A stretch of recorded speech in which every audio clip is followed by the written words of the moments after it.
Bueno, buen día.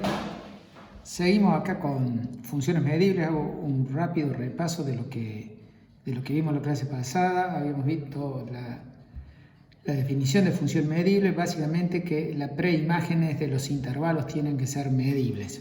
Para que una función sea medible, el dominio tiene que ser medible y las preimágenes de los intervalos tienen que ser conjuntos medibles.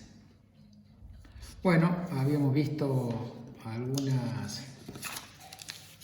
algunos ejemplos de funciones medibles. Los típicos ejemplos de funciones medibles son las funciones continuas,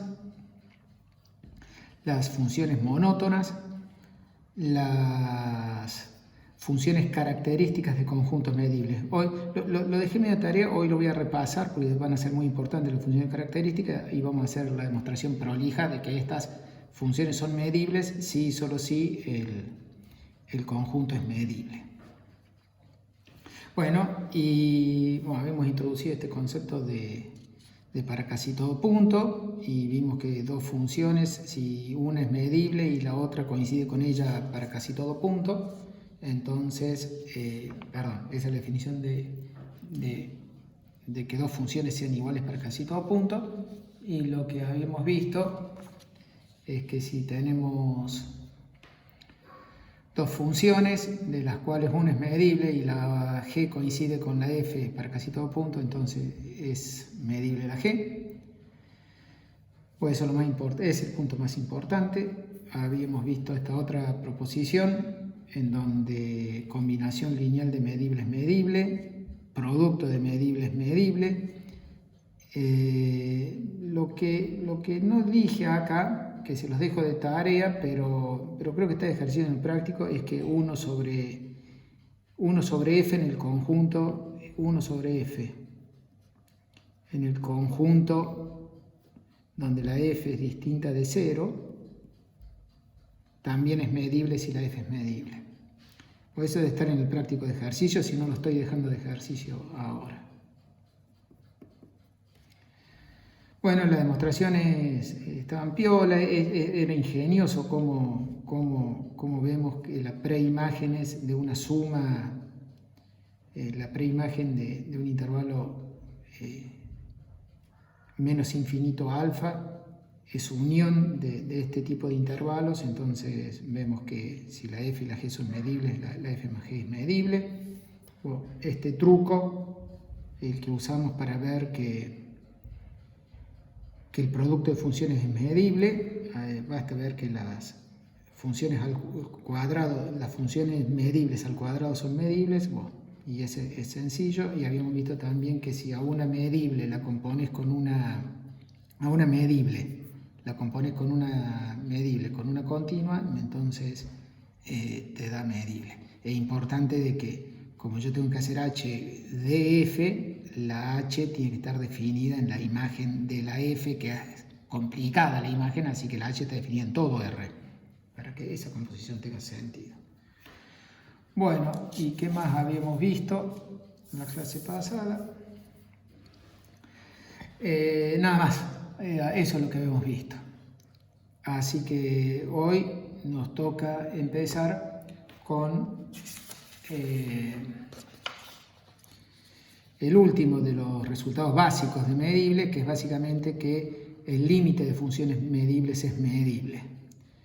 Bueno, entonces vamos a ver la siguiente proposición. Si tengo una sucesión de funciones medibles a los reales extendidos, obviamente sobre un conjunto medible, porque es parte de la definición de que fn sea medible, entonces el máximo de todas ellas es medible, el mínimo también es medible, y entonces de acá sale que el módulo, porque si vos pones para una función, si vos querés ver que el módulo de una función es medible, el módulo es el máximo entre f y menos f.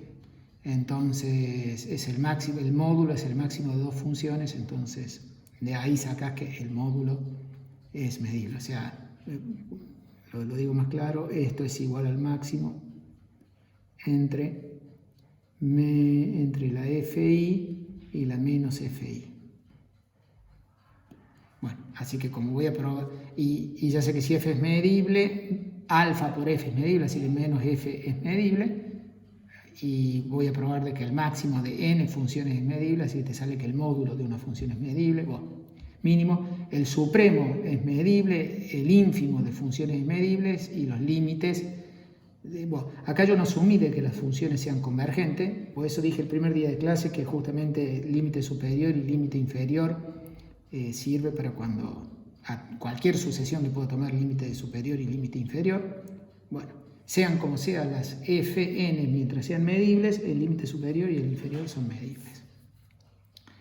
Bueno, vamos a ver que el máximo es medible. Para ver que el máximo es medible, como siempre, tengo que tomar un alfa arbitrario y ver cuáles son todos los x, tal que el máximo de todos estos son menores que alfa. No tengo un ruidito ahí de una alarma que no tiene nada que ver con esto. Bueno, entonces, la cuestión es que este máximo es exactamente la intersección de los conjuntos fi menor que alfa. Efectivamente, si el máximo de todas estas funciones es menor que alfa, quiere decir que todas estas funciones en ese x valen menor que alfa, así que probé, si tengo un x acá, ese x está en todos estos.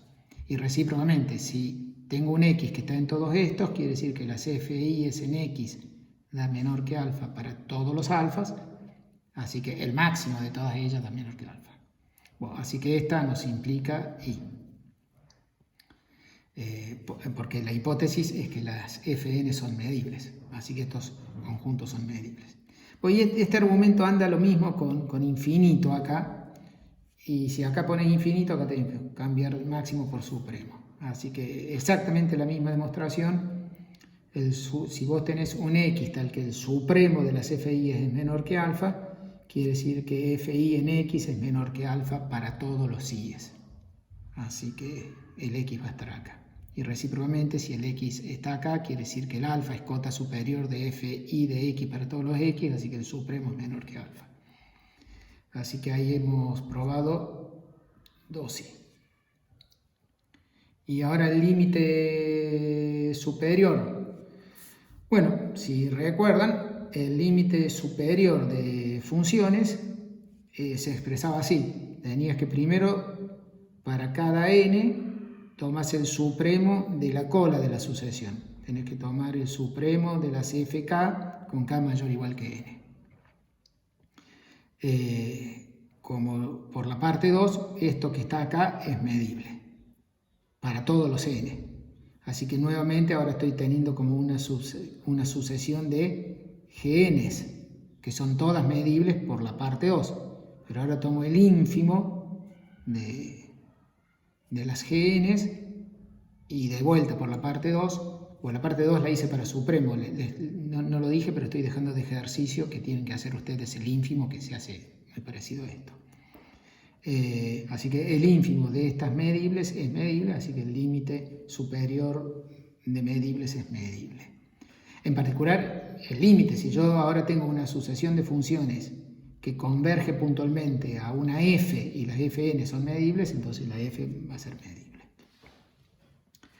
Bueno, muy bien. Ahora pasamos al núcleo de la clase de hoy, que son los principios de Littlewood.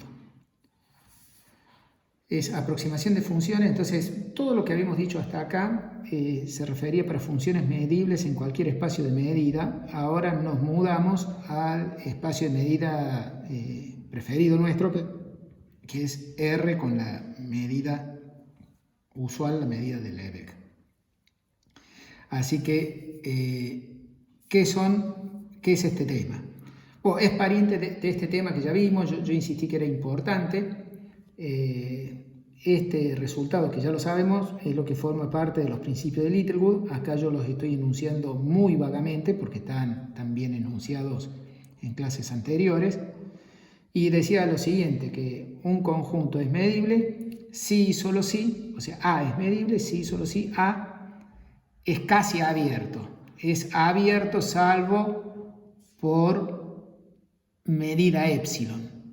Bueno, si recuerdan precisamente, quería decir A es medible si y solo si A está contenido en un O que es abierto, tal que la resta entre O y A mide menos que epsilon. Entonces con eso estoy diciendo que A es abierto salvo por medida epsilon. Bueno, y el resultado así igual de impreciso lo estoy redactando acá. A es medible si y solo si A es un G delta salvo por medida igual a 0. El enunciado preciso acá decía que que A es medible si y solo si hay un G delta G que contiene A tal que la resta mide 0. Hoy uno que era, no sí solo sí, pero implica, lo decía que era sorprendente, de que en el caso que vos tengas un medible y sea de medida finita, entonces resulta ser que A es casi una unión finita de intervalos.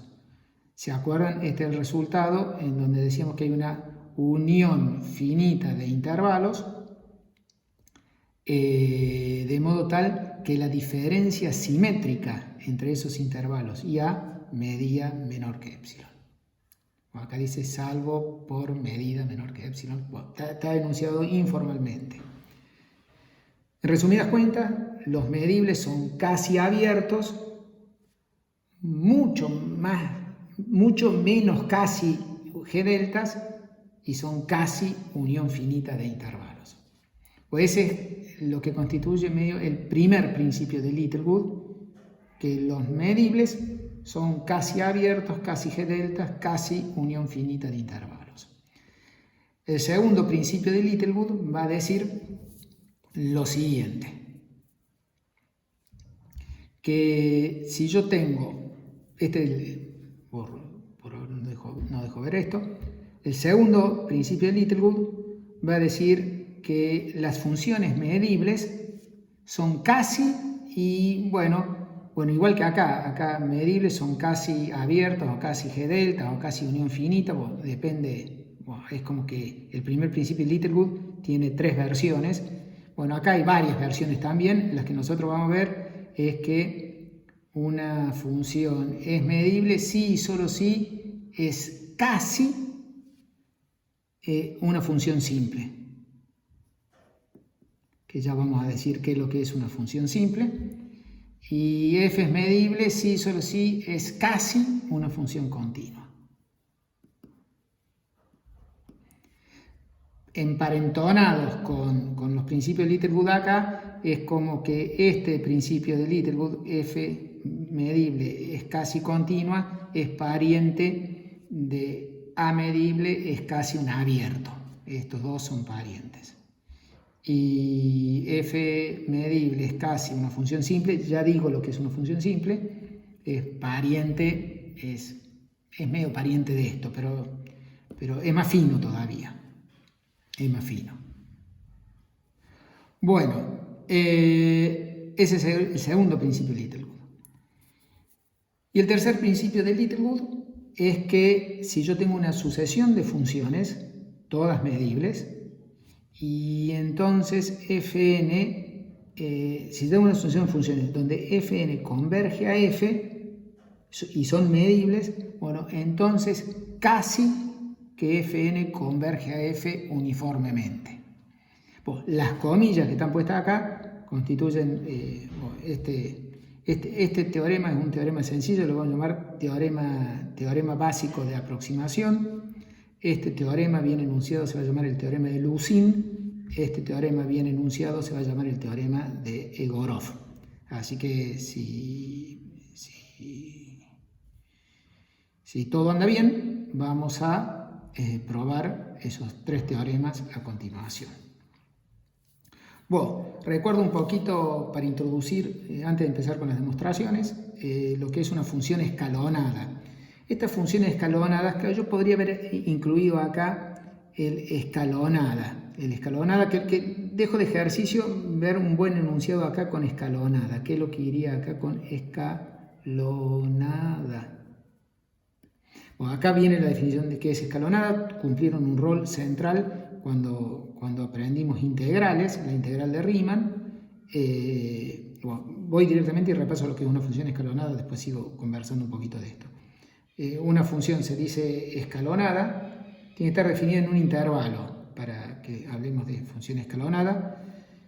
Si hay una partición del intervalo, de modo tal que la función restringida a cada uno de los intervalos, acá pongo abierto por lo central, no sé si el CI lo pongo en un borde, para que sea escalonada lo que hace falta es que en el intervalo abierto valga CI. Cuánto vale en cada uno de estos no es muy importante, si vale el CI que sigue o el otro, es indistinto. Encima en esta materia, dos funciones que coinciden, salvo en un conjunto de medida cero, o sea, funciones que coinciden para casi todo punto, las consideramos casi iguales, así que si incluso vos querés definir en los extremos esta, que valga lo que quiera, no me interesa porque cada uno de estos puntos mide en cero, entonces como que no resulta muy importante. Bueno, independientemente de esa especulación, ser escalonada es que haya una partición en donde en los intervalos abiertos vale constante. Bueno, el típico dibujito de una función escalonada, ¿no es cierto?, es que valga, si este es el intervalo AB, bueno, acá vale algo así, acá algo así, acá algo así, acá algo así, etc. Bueno, llego hasta ahí. Bueno, claro, este principio de Littlewood con escalonada es el que más estaría relacionado con este principio de Littlewood de unión finita de intervalos, porque simple es un poquito más general de escalonadas y van a cumplir el rol que cumplieron en la integral de Riemann. Las escalonadas va a ser cumplido por las funciones simples en esta materia. Las funciones simples van a ser funciones muy muy importantes en esta materia, así que ahora arrancamos con lo que es la definición de función simple.